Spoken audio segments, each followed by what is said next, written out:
The movie Children of Men starts in a London Starbucks as a guy named Theo pushes his way through a crowd of people waiting for their pumpkin spice lattes.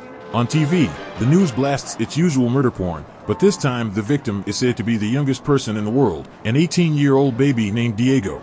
Theo doesn't even care, because his latte is ready, so he heads outside.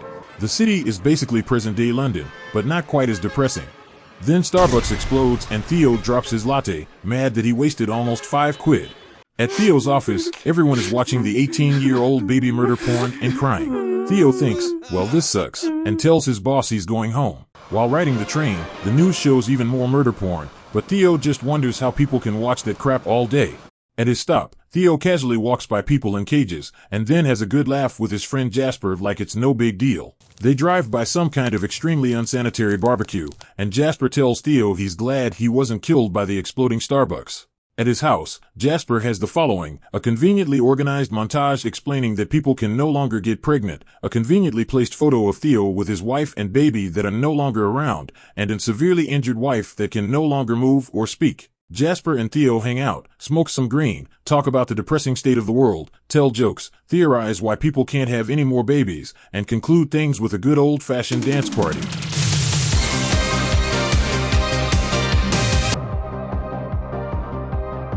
The next day on his way to work, Theo passes by more misery when he is suddenly grabbed and thrown into a van by a bunch of plumbing and HVAC technicians.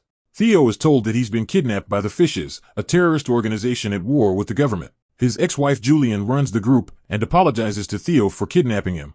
"Thanks for the apology," Theo says, "but maybe next time just don't kidnap me in the first place."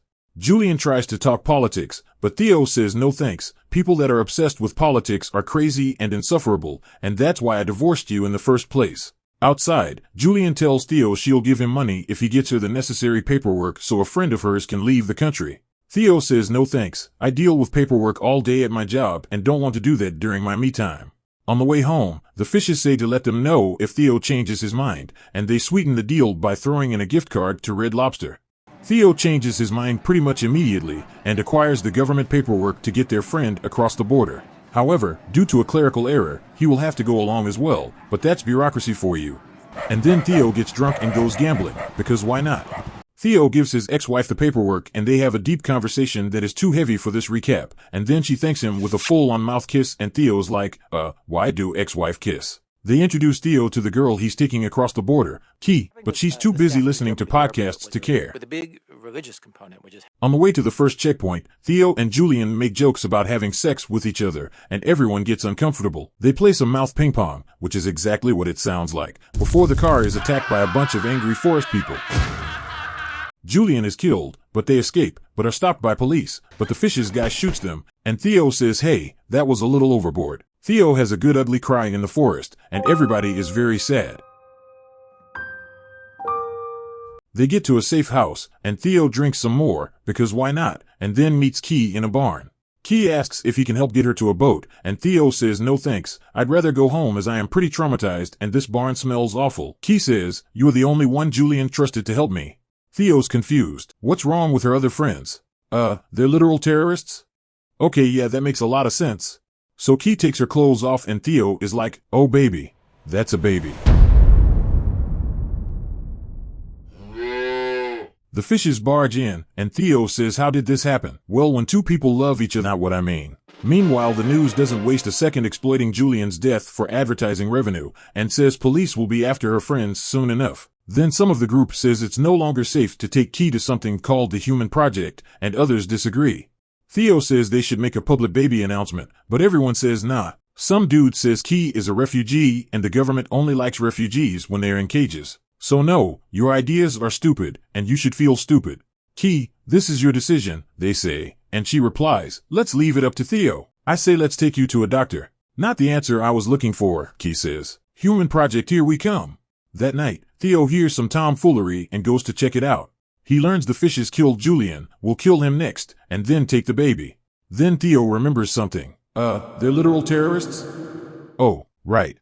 Theo wakes up Key, explains everything while trying to smother her midwife, and she agrees to leave with him. They sneak out, and luckily all the Fishes are afraid to shoot close to the baby.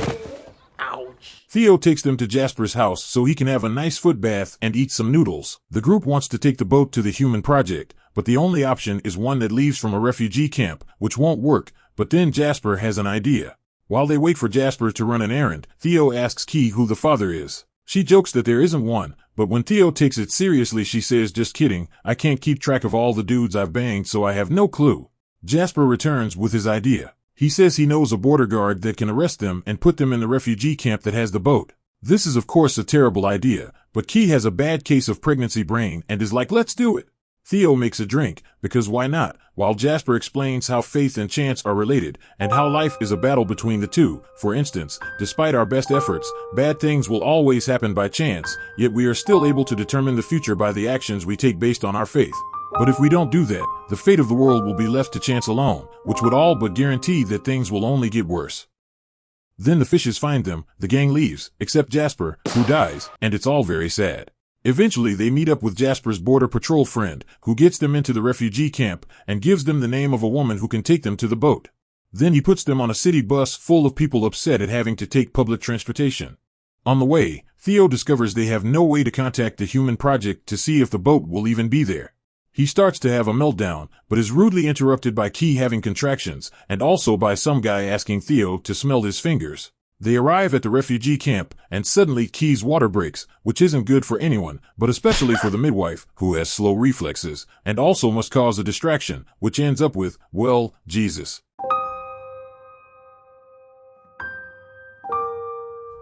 After they make their way into the camp, they are swarmed by all these dudes asking for God knows what, and Theo's like, "Get a job, hippies."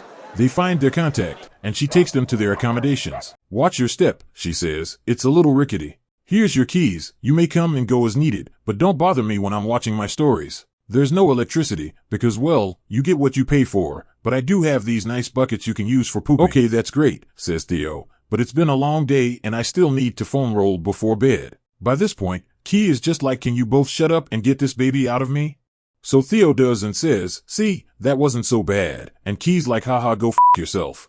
Then everyone finally gets some sleep. But then wake up to the border patrol guy barging in. He doesn't notice the massive bloodstain on the mattress or that the room smells like a murder scene. He's too busy complaining that the camp's under attack by fishes trying to free the refugees. But then a little shih tzu tries to eat Key's baby and he's like, "Jackpot." He makes them leave at gunpoint, and Key's like, "Are you kidding me? I just pushed a human being out of my body." But he explains that he saw them on the news between commercials for over-the-counter antidepressants and Arby's new steakhouse ribeye sandwich, and he thinks they will make him enough money to finally buy that new iPhone everyone's been talking about. But like always, he's not paying attention and they push him down and beat him over the head with a stick, like, a lot, before escaping, and then Theo pummels his face with a car battery for good measure. They find themselves in the middle of a terrorist parade, and through a rousing game of Apocalypse Pictionary, Theo manages to ask where the boat is. They make their way through the terrorist parade to a safe house where a nice old lady tries to feed the baby oranges, and the baby's like, "I can't eat that, lady, I'm 1 day old." Meanwhile, Theo takes another foot bath because the man just loves a good foot bath. Eventually, they leave the safe house to find the boat, making their way through the streets like they're in a third-person shooter, until they run into the fishes, who threaten to kill Theo. The leader asks Key how she is, but she spits in his eye. "That was uncalled for," he says. "All I did was try to steal your baby and use it for a political pawn in my war against the government." He orders them to kill Theo, but luckily for Theo, he is in a movie and is saved at the last minute when the military attacks the fishes. Theo makes a run for it, dodges a bunch of bullets, and then some more, and those ones too, and those ones, and all 20 of those ones, and both of those ones, and that one, and all of those ones, and shrapnel from a rocket, and those bullets too, and those, and those, and that one, and those ones, but not those ones. Just kidding. He dodges those two and finds the baby, who is deservedly upset at all this racket. He helps Key up, but then is held at gunpoint by the fishes guy. "That is one super cute baby," he says, "but I will most definitely blow it up with this grenade launcher unless you give it to me." Theo makes a run for it and finally meets a bullet he can't dodge, but then everything gets blown up and they are allowed to escape alive. Then the baby starts crying, and now everyone knows about it, and they're all like, "Oh my God, that's a baby! Congratulations! Is it a boy Is that or a baby? Holy crap, that's a baby! me touch Like the no baby, baby I've please. ever Just seen. this One time. You got Oh, a look at its baby cute over little here. cheeks. I just want Get to out of pinch my them. way! I want to see Where the did baby. you find I once that had a baby? baby. That's a of my baby, own. all right. But then it grew Yep, up into a baby. full-grown adult. Looks like a and baby wasn't to me. nearly as cute. Don't shoot the baby! Someone Don't get that shoot baby the baby! a jacket. He looks cold. Congratulations! Oh my God, the baby looked at me. Is that a baby? Can I get my Nah, it's picture with the probably baby? just Where a did you dog find or that some baby? shit. Sweet Can baby I give you a Jesus, baby that's a a kiss? baby. But then the fighting resumes, and everyone forgets about the amazing baby. So Theo and Key escape. They finally arrive at the boat, thanks to the saint-like actions of the woman that's been helping them, emphasized by some lighting that makes this scene look like a religious painting, and she sends them out of the camp while saying her goodbyes to the baby. Theo rows them out to meet up with the human project, while the military's like, "Oh f*** it, let's just blow the whole place up."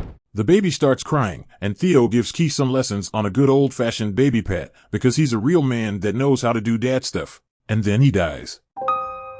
This is of course very upsetting to us all, but especially to Key, who is now a first-time mother caring for her baby on a boat all alone in the apocalypse. But as chance would have it, all the faithful actions that people took to get her to this point are paid off when the human project shows up in an aptly named boat to rescue her and help usher in a new generation that will give everyone hope for the future. Or they're just like, going to kill and eat her, we don't really know for sure.